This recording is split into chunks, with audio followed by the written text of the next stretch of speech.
आज हम एक बहुत ही प्यारी सी कहानी पर बात करने वाले हैं जिसका नाम है चिंटू का जादुई लंच बॉक्स।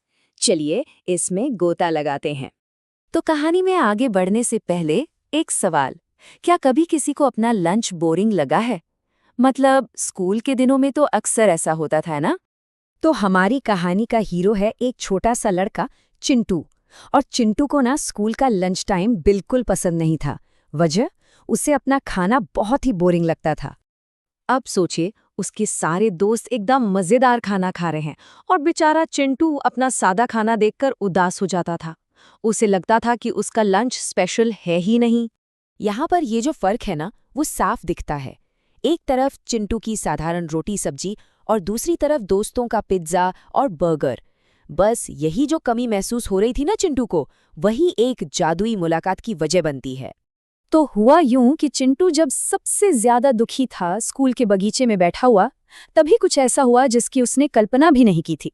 एकदम से एक चमकती हुई परी उसके सामने आ गई और उसने चिंटू को देखा और पूछा कि वो अपने बोरिंग से लंच को लेकर इतना परेशान क्यों है।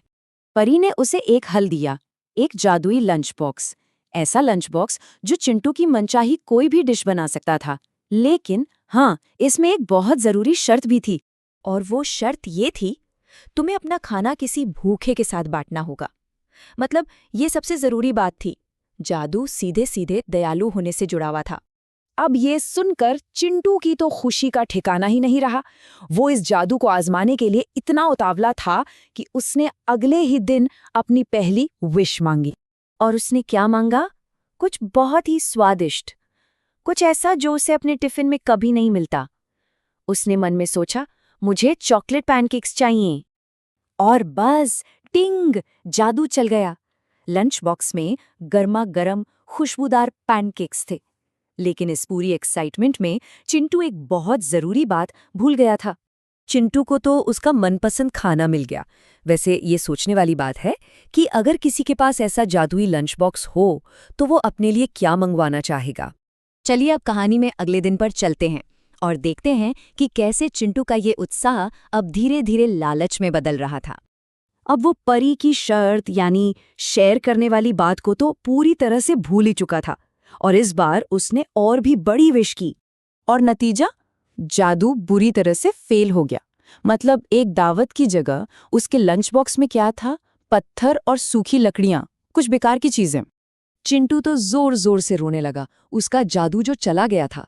और बस इसी सबसे बुरे पल में उसे कुछ ऐसा दिखा जिससे सब कुछ बदलने वाला था। ये कहानी का टर्निंग पॉइंट था। उसने स्कूल के ठीक बाहर एक छोटा सा भूखा पिल्ला देखा जो ठंड से कांप रहा था। और बस उसी पल चिंटू को परी की कही हुई बात का मतलब समझ में आया।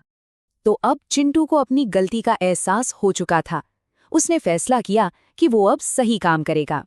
तो उसने 3 बहुत ही सिंपल लेकिन असरदार कदम उठाए। पहले वो घर गया और अपनी माँ से माफी मांगी। फिर उसने अपनी माँ की बनाई हुई वही साधारण खिचड़ी ली। और आखिर में उसने अपना आधा खाना उस भूखे पिल्ले के साथ शेयर किया। और यहीं से एक नए तरह का जादू शुरू हुआ। जिस पल उसने अपना खाना शेयर किया, उसी पल एक कमाल हुआ। उसकी अपनी खिचड़ी दुनिया के सबसे स्वादिष्ट खाने में बदल गई। अब उसे पता चला कि दयालु होने का भी अपना एक इनाम होता है। तो फिर चिंटू के इस जादुई सफर से हम क्या सीख सकते हैं? इसका सबसे बड़ा सबक क्या है? ये कहानी असली जादू को एक नए तरीके से दिखाती है। असली जादू वो नहीं जो हमें मनचाही चीजें दे, बल्कि वो खुशी है जो किसी के साथ कुछ बांटने से मिलती है। और देखिए, ये कहानी कुछ जरूरी बातें सिखाती है कि लालच से हमारे पास जो है वो भी जा सकता है। और असली खुशी तो शेयर करने में ही है। जब हम कुछ शेयर करते हैं तो एक साधारण सी चीज भी एक दावत जैसी लगने लगती है। तो ये थी जादुई लंच बॉक्स की कहानी, जो हमें एक सवाल के साथ छोड़ जाती है। आज क्या शेयर किया जा सकता है?